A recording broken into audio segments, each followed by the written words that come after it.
ಬಂಧುಗಳೇ ನಮಸ್ಕಾರ. ನಾನು ವೀರನಗೌಡ. ಅಯೋಧ್ಯೆಯ ರಾಮ ಮಂದಿರವು ಕೋಟ್ಯಾಂತರ ಹಿಂದೂಗಳ ಭಕ್ತಿಯ ಮತ್ತು ಭಾವನೆಯ ಕೇಂದ್ರ ಬಿಂದುವಾಗಿದೆ. ಈ ಅಯೋಧ್ಯೆ ರಾಮ ಮಂದಿರಕ್ಕಾಗಿ ಹಲವು ದಶಕಗಳ ಹೋರಾಟದ ನಂತರ ಈ ರಾಮ ಮಂದಿರವು ಸ್ಥಾಪನೆಯಾಗಿರ್ತಕ್ಕಂಥದ್ದು. ಈ ರಾಮ ಮಂದಿರಕ್ಕಾಗಿ ಹಲವು ಕೋಟ್ಯಾಂತರ ಭಕ್ತರು ದೇಶ ವಿದೇಶಗಳಿಂದ ಈ ದೇಣಿಗೆ ಹಣವನ್ನು ಕೂಡ ನೀಡಿದ್ದಾರೆ. ಈ ದೇಣಿಗೆ ಹಣಕ್ಕೆ ಸಂಬಂಧಪಟ್ಟಂತೆ ಟ್ರಸ್ಟ್ನ ಜವಾಬ್ದಾರಿ ಆಗಿರುತ್ತದೆ ಎನ್ನುವಂತಹ ಮಾತು. ಇತ್ತೀಚಿನ ದಿನಗಳಲ್ಲಿ ಕೆಲವು ಮಾಧ್ಯಮಗಳಲ್ಲಿ ಮತ್ತು ಸಾಮಾಜಿಕ ವಲಯಗಳಲ್ಲಿ ಈ ರಾಮ ಮಂದಿರದ ಹಣವೇ ಲೂಟಿಯಾಗಿದೆ, ಇಲ್ಲಿ ಅಕ್ರಮ ನಡೆದಿದೆ, ದುರುಪಯೋಗ ಆಗಿದೆ ಎನ್ನುವಂತಹ ಮಾತುಗಳು ಮತ್ತು ಹಲವು ಚರ್ಚೆಗಳು ವ್ಯಾಪಕವಾಗಿ ಹರಡ್ತಾ ಇದ್ದು, ಈ ವ್ಯಾಪಕವಾಗಿ ಹರಡ್ತಾ ಇರತಕ್ಕಂಥಕ್ಕೆ ಸಂಬಂಧಪಟ್ಟಂತೆ ಏನೆಲ್ಲ ಪ್ರಶ್ನೆಗಳು ಸಾರ್ವಜನಿಕರಲ್ಲಿ ಮೂಡಿದ್ದಾವೆ ಎನ್ನುವಂತಹದ್ದನ್ನು ನಾವು ನೋಡ್ತಾ ಹೋದರೆ, ಮೊದಲನೇದಾಗಿ ಈ ರಾಮ ಮಂದಿರಕ್ಕಾಗಿ ದೇಣಿಗೆ ಹೇಗೆ ಸಂಗ್ರಹ ಆಯಿತು ಎನ್ನುವಂಥದ್ದನ್ನು ನೋಡ್ತಾ ಹೋಗೋಣ. ಸ್ನೇಹಿತರೆ, ಈ ರಾಮ ಮಂದಿರಕ್ಕೆ ದೇಣಿಗೆ ಸ್ಟಾರ್ಟ್ ಆಗೋದಕ್ಕಿಂತ ಮುಂಚಿತವಾಗಿ ಇದಕ್ಕೆ ಕೇಂದ್ರ ಸರ್ಕಾರದಿಂದ ಶ್ರೀ ಕೃಷ್ಣ ಜನ್ಮಭೂಮಿ ತೀರ್ಥಕ್ಷೇತ್ರ ಟ್ರಸ್ಟ್ ಅಂತೇಳಿ ಈ ಒಂದು ಟ್ರಸ್ಟ್ ಅನ್ನು ರಚಿಸ್ತಾರೆ. ಈ ಟ್ರಸ್ಟ್ಗೆ ಹಲವು ಜವಾಬ್ದಾರಿಗಳನ್ನು ಕೊಡಲಾಗುತ್ತೆ. ದೇಣಿಗೆಗೆ ಸಂಬಂಧಪಟ್ಟಂತೆ ಮತ್ತು ಟ್ರಸ್ಟ್ಗೆ ಸಂಬಂಧಪಟ್ಟಂತೆ ಮತ್ತು ವಿಶೇಷ ಅಭಿಯಾನಗಳಿಗೆ ಸಂಬಂಧಪಟ್ಟಂತೆ ಈ ಲೆಕ್ಕಪತ್ರಗಳನ್ನು ನೋಡಿಕೊಳ್ಳುವ ಸಲುವಾಗಿ ಪೂರ್ತಿ ಈ ಟ್ರಸ್ಟ್ನ ಜವಾಬ್ದಾರಿ ಆಗಿರುತ್ತೆ ಎನ್ನುವಂಥದ್ದು. ಅದು ಈ ಟ್ರಸ್ಟ್ಗೆ ಹೇಗೆ ಹಣ ಸಂಗ್ರಹವಾಯಿತು ಅನ್ನುವಂಥದ್ದನ್ನು ನೋಡ್ತಾ ಹೋದರೆ, ಈ ಜನರಿಂದ ಸಂಗ್ರಹವಾಯಿತು, ಆಮೇಲೆ ನೇರವಾಗಿ ಟ್ರಸ್ಟ್ಗೆ ಅವರು ಜನರು ದೇಣಿಗೆಯನ್ನು ನೀಡಿದರು ಮತ್ತು ಬ್ಯಾಂಕ್ ವರ್ಗಾವಣೆ ಕೂಡ ಆಯಿತು ಮತ್ತು ಆನ್ಲೈನ್ ಪಾವತಿಗಳು ಕೂಡ ಆದವು. ಅದಲ್ಲದೆ ಬ್ಯಾಂಕ್ ವರ್ಗಾವಣೆ ಆಗಿರಬಹುದು, ಇನ್ನಿತರ ಮಾರ್ಗಗಳಲ್ಲಿ ಟೋಟಲ್ ವಿಶೇಷ ಅಭಿಯಾನಗಳಾಗಿರಬಹುದು ಮತ್ತು ದೇವಸ್ಥಾನದ ಹುಂಡಿ ಪೆಟ್ಟಿಗೆಗಳಿಂದ ಟೋಟಲ್ ಎಲ್ಲ ರೀತಿಯಿಂದಲೂ ಕೂಡ ಎಲ್ಲ ಆಯಾಮದಿಂದಲೂ ಕೂಡ ಶ್ರೀ ರಾಮ ಮಂದಿರ ಅಯೋಧ್ಯ ರಾಮ ಮಂದಿರಕ್ಕೆ ದೇಣಿಗೆ ಹಣ ಹರಿದು ಬಂತು.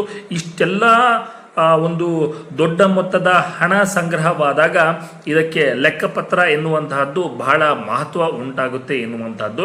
ಹಾಗಾಗಿ ಈ ಹಣದ ದುರುಪಯೋಗ ಆಗಿದೆ ಎನ್ನುವಂಥದ್ದು ಹರಡ್ತಾ ಬಂತು ಎನ್ನುವಂಥದ್ದು.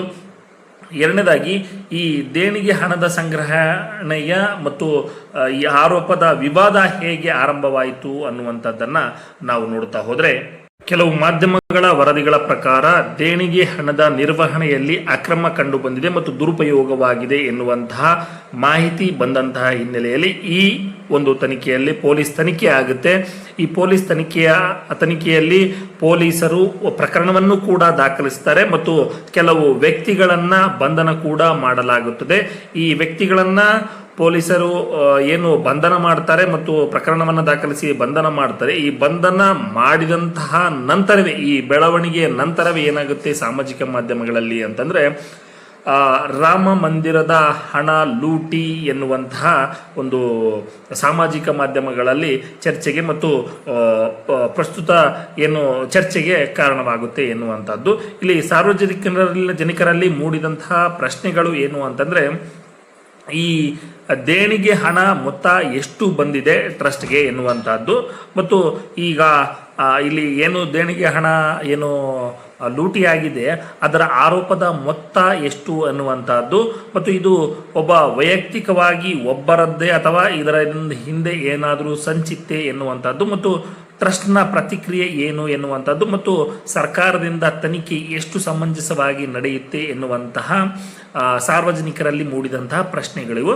ಇವತ್ತಿನ ಸಾಮಾಜಿಕ ಜಾಲತಾಣಗಳಿಂದ ಕೆಲವೇ ಸುದ್ದಿಗಳಲ್ಲಿ ಈ ಮಾಹಿತಿಗಳೆಲ್ಲವೂ ಕೂಡ ದೇಶಾದ್ಯಂತ ಚರ್ಚೆಗೆ ವ್ಯಾಪಕವಾಯಿತು ಎನ್ನುವಂಥದ್ದು. ಮೊದಲ ಹಂತದ ತನಿಖೆಯಲ್ಲಿ ತನಿಖಾಧಿಕಾರಿಗಳು ಪರಿಶೀಲಿಸಿದಂತಹ ವಿಷಯಗಳು ಏನು ಅಂತಂದ್ರೆ, ಈ ಹಣದ ಮೂಲ ಎಲ್ಲಿಂದ ಬಂದಿದೆ ದೇಣಿಗೆ ಎನ್ನುವಂಥದ್ದು ಮತ್ತು ಹಣವನ್ನು ಯಾರು ಸ್ವೀಕರಿಸಿದ್ರು ಅದು ದಾಖಲೆಗಳಲ್ಲಿ ಇದೆಯೋ ಇಲ್ವೋ ಮತ್ತು ಬ್ಯಾಂಕ್ ವ್ಯವಹಾರದ ಲೆಕ್ಕಪತ್ರಕ್ಕೂ ಮತ್ತು ಇಲ್ಲಿಯ ದಾಖಲೆಗಳಿಗೂ ಹೊಂದಾಣಿಕೆ ಆಗುತ್ತದೋ ಇಲ್ವೋ ಎನ್ನುವಂತಹದ್ದು ಮತ್ತು ನಕಲಿ ರಸೀದಿಗಳು ಅಥವಾ ದಾಖಲೆಗಳು ಇವೆಯೋ ಎನ್ನುವಂತಹದ್ದು, ಇಂತಹ ಒಂದಿಷ್ಟು ಹುಡುಕುವ ಕೆಲಸವನ್ನ ತನಿಖಾಧಿಕಾರಿಗಳು ಮಾಡಿದ್ರು ಎನ್ನುವಂಥದ್ದು ಮತ್ತು ಪ್ರಕರಣ ದಾಖಲಾಗಿದ್ದು ಹೇಗೆ ಎನ್ನುವಂಥದ್ದನ್ನು ನೋಡ್ತಾ ಹೋದ್ರೆ, ಪ್ರಾಥಮಿಕ ಹಂತದ ತನಿಖೆಯಲ್ಲಿ ಏನು ಒಂದಿಷ್ಟು ಅನುಮಾನಾಸ್ಪದ ಅಂಶಗಳು ಕಂಡು ಬಂದಂತಹ ಹಿನ್ನೆಲೆಯಲ್ಲಿ ಮೇಲೆ ಇದು ಪ್ರಕರಣ ದಾಖಲಾಯಿತು. ಆದರೆ ಇದರ ಗಂಭೀರ ಸ್ವರೂಪವನ್ನು ನೋಡಿ ಇದಕ್ಕೆ ಒಂದು SIT ಸ್ಪೆಷಲ್ ಇನ್ವೆಸ್ಟಿಗೇಷನ್ ಟೀಮನ್ನು ಒಂದು ತಂಡವನ್ನು ರಚನೆ ಮಾಡಲಾಯಿತು. ಈ SITಯ ಉದ್ದೇಶ ಏನು ಅಂತಂದರೆ ಹಣದ ಹರಿವು ಎಲ್ಲಿಂದ ಬರ್ತಾ ಇದೆ ಎನ್ನುವಂತಹದ್ದು ಮತ್ತು ಬ್ಯಾಂಕ್ ಖಾತೆಗಳ ವರ್ಗಾವಣೆ ಏನಿದೆ, ಆ ಬ್ಯಾಂಕ್ ಖಾತೆಗಳಿಗೆ ಸಂಬಂಧಪಟ್ಟಂತೆ ವಿಶ್ಲೇಷಣೆ ಏನೇನೆಲ್ಲ ಆಗಿದೆ ಎನ್ನುವಂತಹದ್ದು ಮತ್ತು ಇದರ ಲೆಕ್ಕಪತ್ರ ಸರಿಯಾಗಿ ನೋಡ್ಕೊಳ್ತಾ ಇದ್ದಾರೋ ಇಲ್ಲವೋ ಎನ್ನುವಂಥದ್ದು, CCTV ಸಾಕ್ಷ್ಯವನ್ನು ಸಂಗ್ರಹಣೆ ಮಾಡ್ತಕ್ಕಂಥದ್ದು ಮತ್ತು ಸಾಕ್ಷಿಗಳ ಹೇಳಿಕೆಗಳನ್ನು ತೆಗೆದುಕೊಳ್ಳುವಂಥದ್ದು ಮತ್ತು ಡಿಜಿಟಲ್ ಸಾಕ್ಷ್ಯಗಳನ್ನು ಸಂಗ್ರಹ ಮಾಡ್ತಕ್ಕಂಥದ್ದು, ಈ ಎಲ್ಲ ರೀತಿಯ ಆಯಾಮದಿಂದ ಈ SIT ತನಿಖೆ ಏನು ಮಾಡುತ್ತೆ ಅಂತಂದರೆ ಒಂದಿಷ್ಟು ಸಾಕ್ಷ್ಯಗಳನ್ನು ಸಂಗ್ರಹ ಮಾಡುತ್ತೆ ಎನ್ನುವಂಥದ್ದು. ಸ್ನೇಹಿತರೆ, ಇನ್ನು SIT ಯಾವೆಲ್ಲ ವಿಷಯಗಳನ್ನು ಪರಿಶೀಲಿಸ್ತು ಅನ್ನುವಂಥದ್ದನ್ನು ನೋಡ್ತಾ ಹೋದರೆ, ಮಾಧ್ಯಮಗಳ ವರದಿಗಳ ಪ್ರಕಾರ ಈ SIT ಕೇವಲ ಹಣದ ಲೆಕ್ಕವನ್ನಷ್ಟೇ ನೋಡ್ತಾ ಇಲ್ಲ, ಹಣದ ನಿರ್ವಹಣೆಗೆ ಸಂಬಂಧಿಸಿದಂತಹ ಪೂರ್ತಿ ಸಂಗ್ರಹ ಮೊತ್ತವ ಏನಿದೆ, ಅದರ ಜವಾಬ್ದಾರಿ ಏನು, ಅದರ ಸಂಪೂರ್ಣ ಪ್ರಕ್ರಿಯೆಯನ್ನು SIT ಗಮನಿಸ್ತಾ ಇದೆ ಎನ್ನುವಂತಹದ್ದು. ಇದರಲ್ಲಿ ಯಾವೆಲ್ಲ ವಿಷಯಗಳನ್ನು SIT ಪರಿಶೀಲನೆ ಮಾಡ್ತು ಎನ್ನುವಂಥದ್ದಾದರೆ, ಈ ದೇಣಿಗೆ ಹುಂಡಿಯ ಪೆಟ್ಟಿಗೆಗಳನ್ನು ಯಾರ್ಯಾರು ತೆರಿತಾ ಇದ್ರು ಮತ್ತು ಅದರ ಚಾವಿಗಳು, ಕೀಲಿಗಳು ಯಾರ ಹತ್ರ ಇರ್ತಾ ಇದ್ವು ಮತ್ತು ಹಣ ಎಣಿಕೆ ಸಂಗ್ರಹ ಹೇಗೆ ನಡೀತಾ ಇತ್ತು, ಅದರಲ್ಲಿ ಚಿನ್ನ, ಬೆಳ್ಳಿ ಇವೆಲ್ಲವುಗಳನ್ನು ಹೇಗೆ ಸಂಗ್ರಹ ಮಾಡ್ತಾ ಇದ್ರು ಮತ್ತು ಈ ಹಣದ ಎಣಿಕೆ ಮತ್ತು ಇದು ನೈಜ ಸಂಗ್ರಹ ಎರಡಕ್ಕೂ ಕೂಡ ಹೊಂದಾಣಿಕೆ ಆಗ್ತಾ ಇದೆಯೋ ಅಥವಾ ಇಲ್ವೋ ಎನ್ನುವಂಥದ್ದು ಈಗ SIT ಇವೆಲ್ಲವನ್ನೂ ಕೂಡ ಪರಿಶೀಲನೆ ಮಾಡ್ತಾ ಇದೆ ಎನ್ನುವಂಥದ್ದು. ಮತ್ತು ಈ ಪ್ರಾಥಮಿಕ ತನಿಖೆಯ ಹಂತದ ನಂತರ ಏನು ಶ್ರೀ ರಾಮ ಜನ್ಮಭೂಮಿ ಕ್ಷೇತ್ರ ತೀರ್ಥಕ್ಷೇತ್ರ ಏನಿದೆ, ಈ ಕ್ಷೇತ್ರದ ಟ್ರಸ್ಟ್ನ ಸದಸ್ಯರೊಬ್ಬರು ನೀಡಿದಂತಹ ಹೇಳಿಕೆ ಆಧಾರದ ಮೇಲೆ ಇದು ಪ್ರಕರಣ ದಾಖಲಾಯಿತು ಎನ್ನುವಂಥದ್ದು ಕಂಡು ಬರ್ತಾ ಇರತಕ್ಕಂಥದ್ದು. ಇನ್ನು 8 ಮಂದಿಯ ಬಂಧನ ಆಗಿರ್ತಕ್ಕಂಥದ್ದು. ಪೊಲೀಸರು ಯಾರ್ಯಾರು 8 ಮಂದಿಯನ್ನ ಬಂಧನ ಮಾಡಿದ್ದಾರೆ, ಅದರಲ್ಲಿ ದೇಣಿಗೆ ಹಣವನ್ನ ಎಣಿಕೆ ಮಾಡ್ತಕ್ಕಂಥವರು ಮತ್ತು ಆ ಎಣಿಕೆಯ ಸಂಗ್ರಹ ಮಾಡ್ತಕ್ಕಂಥದ್ದು ಮತ್ತು ದೇಣಿಗೆ ಹಣದ ನಿರ್ವಹಣೆಯನ್ನ ಯಾರ್ಯಾರು ಮಾಡ್ತಾರೆ ಅದರಲ್ಲಿ ಸಿಬ್ಬಂದಿ ಮತ್ತು ಸಹಾಯಕರು ಇದ್ರು. ಇವರನ್ನ 8 ಮಂದಿಯ ಬಂಧನ ಆಗಿದೆ ಎನ್ನುವಂಥದ್ದು. ಮತ್ತು CCTV ಸಾಕ್ಷ್ಯಗಳು ಏನನ್ನ ಹೇಳ್ತಾ ಇದೆ ಎನ್ನುವಂಥದ್ದನ್ನು ನೋಡ್ತಾ ಹೋದ್ರೆ, CCTV ಸಾಕ್ಷ್ಯಗಳಲ್ಲಿ ಇವರು ಅನುಮಾನಾಸ್ಪದವಾದ ಚಟುವಟಿಕೆಗಳು ಕಂಡು ಬಂದಿದೆ ಎನ್ನುವಂಥದ್ದು ವರದಿಯಾಗಿರ್ತಕ್ಕಂಥದ್ದು. ಈ ಅನುಮಾನಾಸ್ಪದ ಅಂಶಗಳು ಕಂಡು ಬಂದಂತಹ ಹಿನ್ನೆಲೆಯಲ್ಲಿ ಇವರನ್ನ ಅರೆಸ್ಟ್ ಮಾಡಲಾಗಿದೆ ಎನ್ನುವಂಥದ್ದು ಕೊನೆಗೆ ಇದು ತನಿಖೆಯಲ್ಲಿ ಮತ್ತು ನ್ಯಾಯಾಂಗದಲ್ಲಿ ಸಾಬೀತಾಗ್ತಕ್ಕಂಥದ್ದು. ಈಗ ಸದ್ಯಕ್ಕೆ ಇಷ್ಟು ಕಂಡು ಬಂದಿರತಕ್ಕಂತಹ ವಿಚಾರ. ಮತ್ತು ಇನ್ನು 2 ಆರೋಪಿಗಳು ಏನಿದ್ದಾರೆ ಅವರ ಹತ್ರ ಚಿನ್ನ ಮತ್ತು ಇತರೆ ವಸ್ತುಗಳನ್ನ ವಶಪಡಿಸಿಕೊಂಡಿದ್ದಾರೆ ಎನ್ನುವಂಥದ್ದು ವರದಿಯಾಗಿರ್ತಕ್ಕಂಥದ್ದು.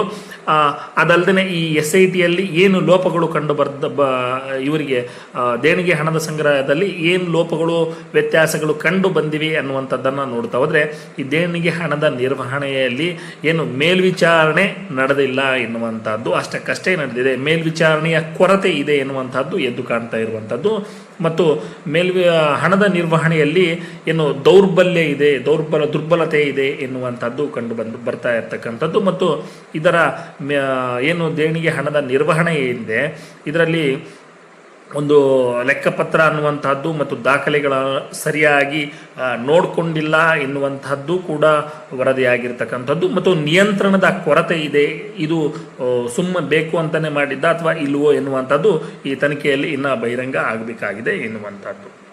ಸಾರ್ವಜನಿಕರಲ್ಲಿ ಮೂಡ್ತಾ ಇರತಕ್ಕಂತಹ ಚರ್ಚೆಗಳು ಏನು ಅಂತಂದರೆ, ಕೆಲವರು ಕಠಿಣ ಕ್ರಮ ಆಗಬೇಕು ಎನ್ನುವಂಥದ್ದನ್ನು ಹೇಳ್ತಾ ಇದ್ದಾರೆ. ಇನ್ನು ಕೆಲವರು ಒಂದಿಷ್ಟು ಈ ತನಿಖೆ ಮುಗಿಯುವವರೆಗೂ ಕೂಡ ಯಾವುದೇ ಹಂತಕ್ಕೆ ಯಾವುದೇ ನಿರ್ಧಾರಕ್ಕೆ ಬರಬಾರದು ಎನ್ನುವಂತಹ ಮಾತುಗಳನ್ನು ಹಾಡ್ತಾ ಇದ್ದಾರೆ.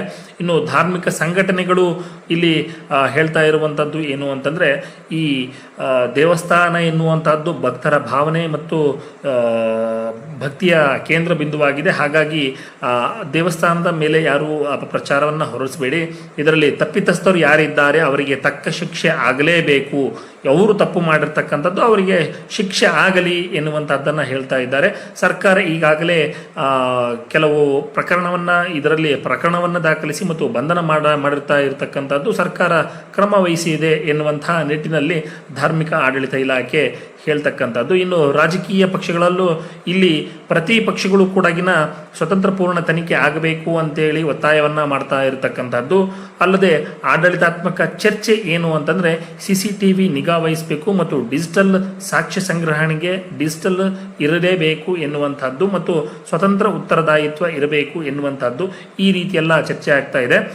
ಬಂಧುಗಳೇ, ಈ ವಿಡಿಯೋ ನಿಮಗೆ ಇಷ್ಟ ಆಗಿದ್ರೆ ಲೈಕ್ ಮಾಡಿ ಮತ್ತು ಕಾಮೆಂಟನ್ನು ಹಾಕಿ. ಇದೇ ಥರ ಒಂದು ವಿಶ್ಲೇಷಣೆ, ಒಂದು ಕಾನೂನುಬದ್ಧ ವಿಶ್ಲೇಷಣೆ ಬೇಕು ಅಂತಂದರೆ ಈ ಚಾನಲನ್ನು ಸಬ್ಸ್ಕ್ರೈಬ್ ಮಾಡಿ. ಧನ್ಯವಾದಗಳು.